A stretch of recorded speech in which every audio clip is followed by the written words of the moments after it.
अच्छा, employees retention जो होता है ना, ये बड़ा इशू है कि आपके एम्प्लॉइज छोड़ के चले जाते हैं आपको, आपने रिटेन कैसे करना है।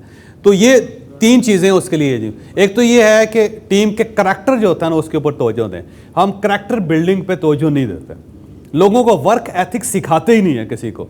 उसे कहते हैं यार बात सुनो कि ये जो तुमने वादा किया है ना, इस वादे को पूरा करो, उसको डेवलप करें, बाकायदा उसको लेक्चर्स दें, खुद बताएं उसको, ताकि उसका करैक्टर डेवलप होना चाहिए कि अगर वादा किया है तो पूरा करना है यार इसका, है। और मैं तुम्हें टाइम पे तनख्वाह दूंगा और तुमने टाइम पे काम करना है। और ये छोटा छोटा झूठ नहीं बोलना है ना, बंदे झूठ बोल रहे हो तो उसे कहें यार झूठ ना बोलिए, छोड़, सच बोल, खुद सच बोलना शुरू करें उसके सामने, आहिस्ता आहिस्ता। जिम्मेदारी कबूल कर कि मुझसे गलती होगी, मानो, उससे भी कहो कि यार तुमसे गलती होगी, मानो। ये जो करैक्टर बिल्डिंग है ना वो ज़रूरी।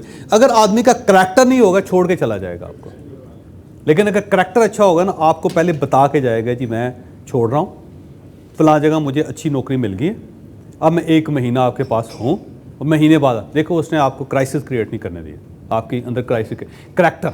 तो करैक्टर बिल्डिंग नो, वो अपने लोगों की करैक्टर बिल्डिंग करेंगे तो रिटेन रहेंगे। और हम करैक्टर बिल्डिंग पे तवज्जो नहीं देते, उसे कहते हैं बस यार काम है, काम करो, ऐसे काम लो। कैरियर पाथ उसका क्लियर होना चाहिए, उसे पता होना चाहिए कि मैं आज कंपनी में आया हूँ, अगले साल मेरे पर्क्स एंड प्रिविलेजेस क्या होंगे, उससे अगले साल क्या होंगे, उससे अगले साल क्या होंगे, 10 साल बाद मैं कहाँ स्टैंड करूँ। कैरियर पाथ अगर उसे पता ही नहीं है कि अगले साल मेरा क्या बनेगा या 2 महीने बाद मेरा क्या बनेगा, तो क्यों रुकेगा वो, उसे अच्छी अपॉर्चुनिटी मिलेगी चला जाएगा, ठीक है। और ऐसी जगह जाएगा जहाँ उसका कैरियर पाथ क्लियर होगा, उसे पता होगा कि यहाँ पे मेरी ग्रोथ है, यहाँ से मैं आगे जा सकता हूँ, तरक्की कर सकता हूँ, तो फिर तो वो चलता रहेगा। लेकिन अगर आपकी कंपनी में, आपके कारोबार के अंदर अगर उसका कैरियर पाथ नहीं है, उसे नहीं पता कि मैं 10 साल बाद कहाँ होऊंगा, 20 साल बाद कहाँ होऊंगा, 30 साल बाद कहाँ होऊंगा, जब मैं रिटायर होऊंगा तो मुझे क्या मिलेगा, तो वो नहीं चलेगा आपके साथ। तो रिटेन करने के लिए ज़रूरी है कि आपके पास जो भी लोग काम करते हैं उनका कैरियर पाथ जो होता है वो क्लियर होना चाहिए, हमें पता होना चाहिए कि मैं किस लेवल तक जा सकता हूँ यहाँ पर।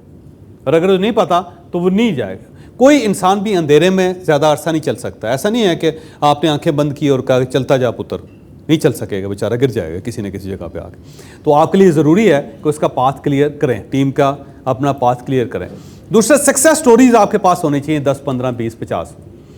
रोज़ उसे कोई ना कोई कहानी सुनाएं कि मेरे पास एक बंदा आया था यार, वो ऐसे ही था आपकी तरह और उसने ज़िंदगी बड़ी तरक्की की, और फिर उस बंदे से मिलवाएं उसको, और वो उस बंदे के साथ आपका रिलेशन अच्छा होना चाहिए कि वो आपकी तारीफ़ करे, बजाय इसके कहे कि यार वो दूसरा बड़े वाह यातने नाच जाइए तू मैं इसी तरह नसिया सी ठीक है। तो आपके पास सक्सेस स्टोरीज होनी चाहिए, मार्केट की, लोगों की, अपनी कंपनी की, दूसरे लोगों की कंपनीज की, ताकि वो बंदे के अंदर मोटिवेशन हो और आपके साथ टिका रहे वो। उसे पता चले कि जो लोग पहले थे यहाँ पे उनको ये बड़ा फ़ायदा हुआ, और अगर मैं छोड़ के जाऊँगा तो मेरा नुकसान है। यहाँ इनके पास तो 15 सक्सेस स्टोरीज़ हैं, इसलिए पुरानी बड़ी कंपनीज जो होती हैं ना, अपना प्रॉपर म्यूज़ियम बनाया होता है, अपने जो वर्कर्स होते हैं उनकी तारीफ़ करते हैं कि ये वर्कर हमारे पास था, ये यहाँ से यहाँ गया। हाँ, बाकायदा उन्होंने प्रोफाइल्स क्रिएट किए होते हैं। तो आप अपने प्रोफाइल्स बनाएं, सक्सेस स्टोरीज़ बनाएं लोगों की, ताकि उसके बाद वो चलते रहें। एक और जो आखिरी चीज़ है वो ये है कि कुछ गेट टुगेदर्स होनी चाहिए हर कंपनी के अंदर, हर दफ्तर के अंदर कुछ गेट टुगेदर्स जो रेगुलर, मसलन लंच जो है ना इकट्ठा करें लंच, और अपने वर्कर्स के साथ लंच करें आप, उनके साथ बैठ के उसी टेबल के ऊपर या उसी दस्तरख्वान के ऊपर, ज़मीन पे बैठ के खा रहे हैं, ज़मीन पे बैठ के उनके साथ खाएं। जो खाना आप खा रहे हैं वही वो उनको खिलाएं, या जो वो खा रहे हैं वो आप खाएं उनके साथ बैठ के। तो एक गेट टुगेदर जो है वो बड़ी ज़रूरी है। इससे ना आपके अंदर एसोसिएशन क्रिएट होती है, एक डिस्टेंस ख़त्म होता है, लोग खुल के आपसे ज़्यादा बात कर सकते हैं उसमें। तो एक जो गेट टुगेदर है डेली वो ज़रूरी। वाशरूम अगर कॉमन होंगे ना सारे, कि जो वाशरूम वो इस्तेमाल कर रहे हैं अगर आप वो इस्तेमाल करेंगे तो इन्हेंस होंगे, वो थोड़ा सा उनका कॉन्फिडेंस डेवलप होगा। तो ये एक गेट टुगेदर ये भी है कि वाशरूम सारे एक जगह पे इस्तेमाल कर। यूनिफॉर्म जो है ये बड़ी इंपॉर्टेंट है ऑफिस के अंदर।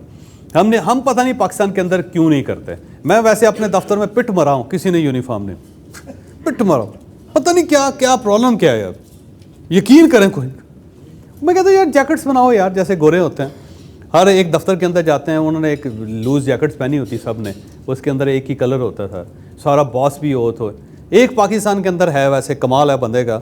मैं कहता हूँ जी ऐसी सक्सेस स्टोरी है पाकिस्तान में आपको पता है कि दुनिया में सॉक्स बनाने की सबसे बड़ी फैक्ट्री पाकिस्तान के अंदर है, पूरी दुनिया को सप्लाई करते हैं। ये एडिडास, कोई नेम लें कोई भी, फैसलाबाद के अंदर है, इंटरलूप नाम है उसका, इंटरलूप। उसका मालिक जो है ना मसद्दक जुल्करनैन, कमाल आदमी है। बस उसने एक लूम लगाई थी, इस वक्त तो उसके 36,000 मुलाजम हैं पूरी दुनिया में सॉक्स वो सप्लाई कर रहे हैं। लेकिन मैं उस बंदे का कायल हूँ, बस एक कमाल आदमी है। दफ्तर आता है, आम गाड़ी में आता है, गाड़ियाँ उसके पास बहुत अच्छी हैं, लेकिन वहाँ पे दफ्तर में टोयोटा करोला में आता है सारा, जो मैक्सिमम उनके मैनेजर्स के पास है उसी गाड़ी में आता है। वही उसने जैकेट पहनी होती है जो सारे दफ्तर के लोग पहनते हैं, अपना बैग खुद उठाता है और ख़ुद आके अपने दफ्तर में आता है, कोई उसके आगे पीछे बंदा नहीं होता, कोई वो बैग उठाने वाला।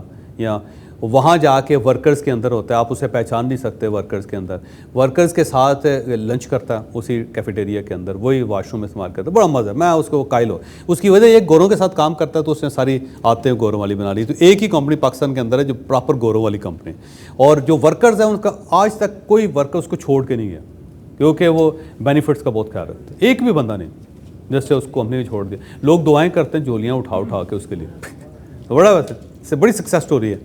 तो उसकी मेन वजह ये है, तो एक वो उन जैसा लगता है। तो मेरी आपसे रिक्वेस्ट है कि यूनिफॉर्म ज़रूर बनाए अपने ऑफिस का, और सब इस्तेमाल करें, खुद भी इस्तेमाल करें, सेठ साहब भी इस्तेमाल करें। सेठ साहब कोट क्यों पहन के फिर रहे हैं उसके अंदर? जब आप डिफ्रेंशिएट कर लेते हैं अपने आप को तो फिर तो मसला ख़त्म हो जाता है, ख़राब हो जाता है ना जी। जैसे क्रिकेट की टीम में कैप्टन भी वैसे ही लगता है उनकी तरह, बजाय इसके कि कैप्टन ने सूट पहना हो, बाकी सब जो है शर्ट्स पहन के फिर रहे हैं, है ना, उसी तरह खेलता है उन सब के साथ। या फौजी के अंदर फौज की सबकी यूनिफॉर्म एक ही होता है, स्टार्स मुख्तलिफ होते हैं बस। इसके अलावा तो ये नहीं है कि जनरल है तो उसने यूनिफॉर्म भी काले रंग की पहनी हुई है, वही पहनेगा जो वर्कर्स, जो बाकी सोल्जर्स की वैसे ही लगेगा। तो वहाँ पे अगर वो सक्सेस है तो आप अपने क्यों नहीं।